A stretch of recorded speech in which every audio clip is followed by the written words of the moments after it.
Welcome to the House of Muscle Tuning Show in association with CarCraft Magazine. In this multi-part miniseries, we'll be updating my 1972 Chevrolet Monte Carlo with the goal of creating a fantastic old-school freeway flyer. To do this, we'll be utilizing some parts from names like GM Performance, Holley, GearStar Performance transmissions, MagnaFlow, and more. So come along for the ride as we transform my old Monte into the ultimate old-school daily driver.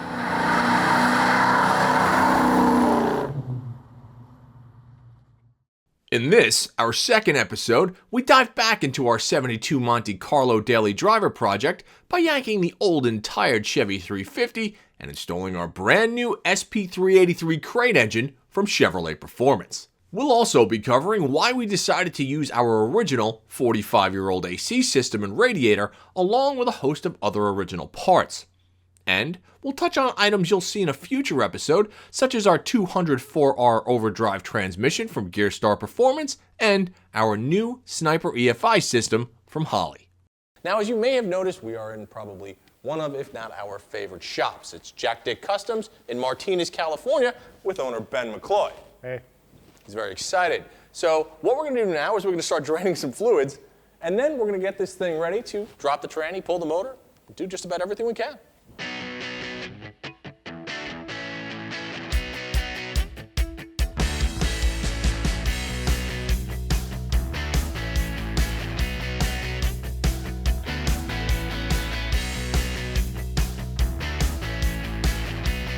Wasn't a lot of coolant. There wasn't a lot of coolant, so what we're going to do is we're going to, now that we've got the radiator opened up and we've drained the radiator out, we're going to go underneath the block and open up the block screws. Well, now, drain screws on the block as well. Well, now you got to wonder, because I've been running it most of the summer, is if that little light on the dash actually works. Be a good candidate for, say, a digital dash. Yeah, it might be. So we could have been running around without a temperature gauge on this thing. And that's the thing about old cars. Sometimes you can't figure out what doesn't work until you take it apart. Oh my God.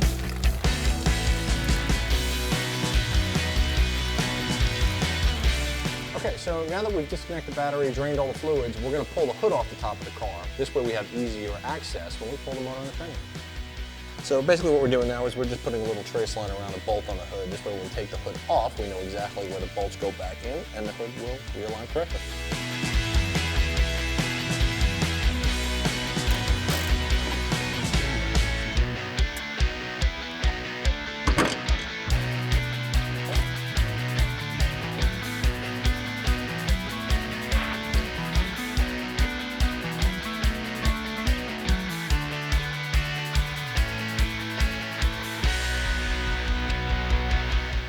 So now that the hood is off the car and all the fluids are drained, what we're going to do is we're going to remove the exhaust and the drive shaft. Now the exhaust has been on this car forever, and one of the mufflers actually has a hole in it, so we're not going to salvage any of that. So Ben's got a hold of his tool, he's going to rip it up, we're going to cut the exhaust right off the car.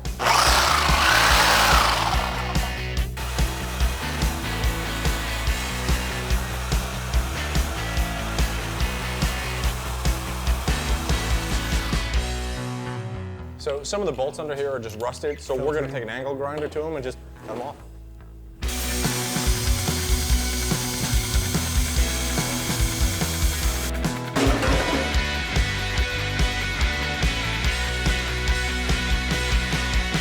We've removed the exhaust out of the car, and we've also removed the drive shaft. So now it's time to get rid of the engine and the transmission. So we're going to stop what we're doing, we're going to go back up top and we're going to undo the fan. Okay. Take the fan shroud out, because when we undo this tranny, it's going to tilt the engine. We're going to want to tilt the engine so we can get to the top. But we don't want to crack the shroud. We don't want to crack the shroud. Okay. While Ben and Colin are actually wrenching on the Monte trying to get the motor out, I want to introduce John McGann from CarCraft Magazine. Now, John was instrumental in helping us with this build because, well, he supplied the motor. As I mentioned earlier, we're setting in this thing an SP383 from GM Performance. So John, why don't you tell us a little bit about the engine itself? It's a relatively new design of theirs from Chevrolet Performance. It's got the one upgrade was the valve springs. So they've got LS-style beehive valve springs, okay, which offer better valve control because they're a little bit less inertia, a little bit less rotating mass. Okay. And so you get some more RPM out of the engine. and good valve control. And it's a really nice piece. It made 446 horsepower at West Tech. We dynoed this thing and ran it, in the magazine a couple months ago. And then when you called and said you were looking for an engine, I'm like, well, I got the perfect candidate for you in this big car. It's good to have friends. Yes. And see, when you think about it, when we dynoed this thing, we made 162 horsepower and 228 pound-feet of torque. Right. So by dropping this motor into the Monte Carlo, we're really kind of doubling everything that we have from a power perspective. Easily doubling. Easily doubling. So along with this, we're also going to do fuel injection. We're going to upgrade a couple of other components as well, like the transmission and the rear end and other stuff. One thing you should know is that, like, we decided to stay with a traditional small block as opposed to going with an LS because it really did fit the personality of the car. And I think everything that you see from not only the engine, but the parts that we used are going to make you maybe rethink the builds that you're doing, because in reality, it really is kind of a simplistic build. Very simple, very simple. And from all the companies I talked to, small block Chevy is still the #1 product mover. Right. And here's the other thing. Very interesting, but on the House of Muscle itself, we get a lot of cars that are being submitted with LS-based engines, and they're fantastic. No one will ever take that away. But it's kind of cool to go traditional small block in a 45-year-old traditional car. And so that's what we're trying to do.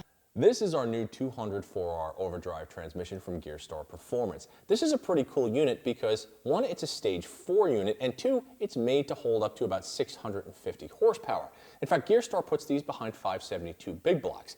The other cool part about this is that it's almost direct replacement for the Turbo 350 that we removed from a car.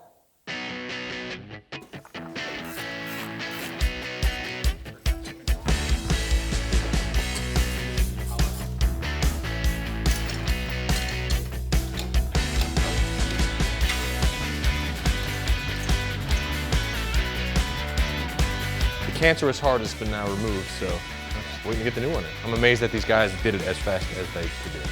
That's pretty impressive. One of the reasons we're using a traditional small block in the Monte Carlo is because the amount of parts that we can kind of pilfer from the old one onto the new one. So Ben, walk me through what we're going to pull off the old block. Mike, we're going to be taking off the alternator bracket, air conditioning bracket, the pulleys, and the water neck. All of these parts should interchange. We're going to clean them up a little, put some paint on them. We will have to modify the alternator bracket slightly, but everything else should bolt right on. Cool. And here's the thing. We're reusing all our existing AC components because the compressor work, everything is in good shape, it blows ice cold, and by taking these brackets off, even though we have to modify them, it saves us a bunch of money in the long run, no? Absolutely.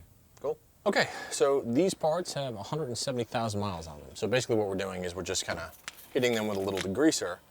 We're going to clean them off, and then we're going to put them in the sandblaster and paint them and make them shiny new again. If you do not take the grease off before you put it in the sandblaster, then all the grease contaminates the sand, and it becomes all mucky, and it jacks up your machine. We don't want to do that. We just want to make nicey nice parts, look nice, so we can reuse them. Remember, one of the key parts about this build is not having to buy new stuff and reusing what you already have. That's what we're doing right now. The goal was to reuse as many of the original parts as we could, but I also wanted the car to be as smooth and as powerful as it could be. That meant fitting a brand new EFI system. Last year, when we drove our Daytona across the country, we decided to update it by way of Holley's Terminator Stealth EFI system. We loved the system so much that when it came time to update the Monte Carlo, we really had no other option except the best option. Now, Colin, do me a favor and explain why the Sniper kit works on this car and what the benefits are. Well, the benefits are just bringing it into the 21st century. Most car-rated vehicles, unfortunately, unless you got someone that really knows how to tune it, they're off. They use more fuel, they stink, there's a bunch of stuff. But, I mean, you can make them work great. There's no question. Right. This just works. You bolt it on, it's a couple of wires. You can have this done in a day. Like, this is an amazing kit. Plus, it's really inexpensive. All the necessary sensors, less the oxygen sensor, are actually built into this unit. Okay. So the only thing you have to do is put that on, add the O2 sensor, plug in this, add a little bit of wiring. Colin makes it sound easy, doesn't he? But let's just see how he gets on with that later on. Meanwhile, John was getting busy fitting all the ancillary bits to the new engine.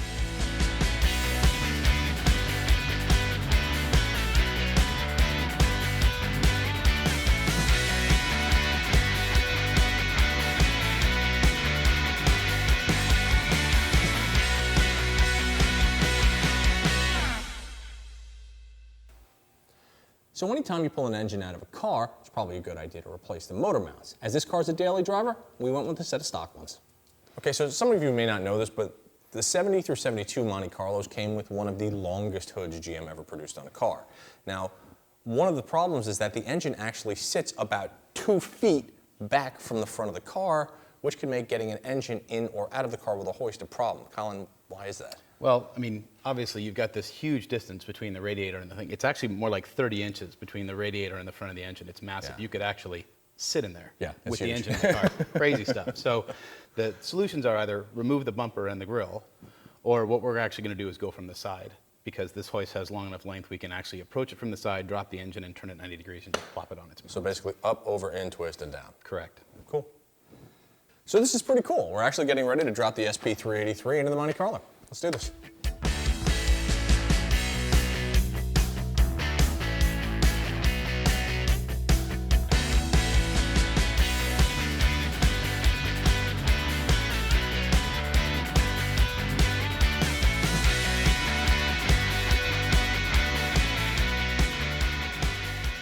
Okay, we've dropped the motor into the car, right? And why are we actually putting the distributor in the car now?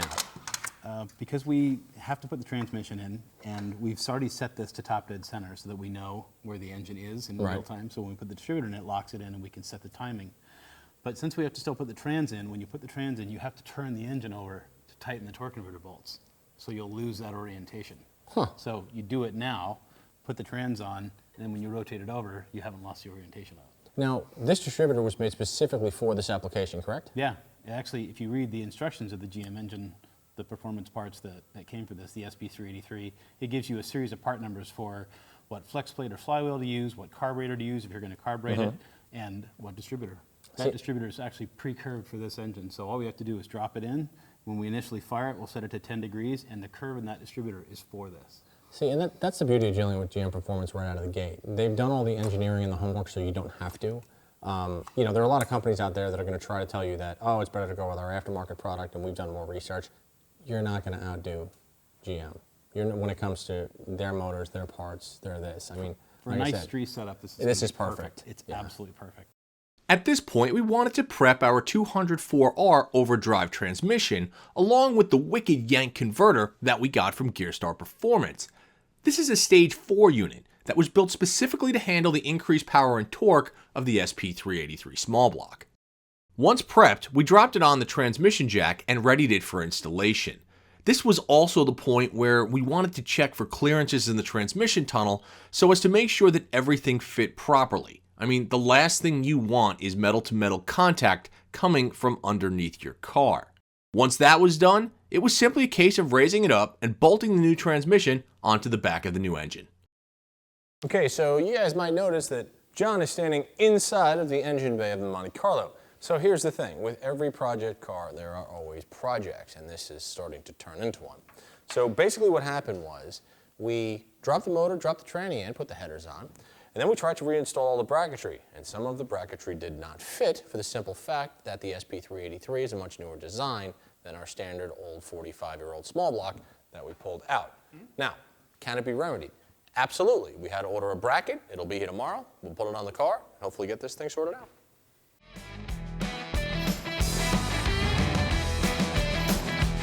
We've got the engine installed, the transmission installed. However, we are running into some bracketry problems for the AC, which has me concerned. Everybody assures me it's not a problem.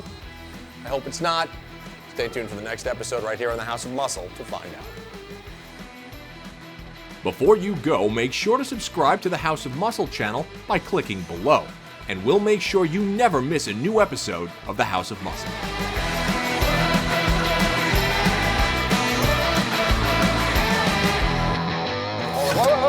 Put an engine in, that's just normal. That happens.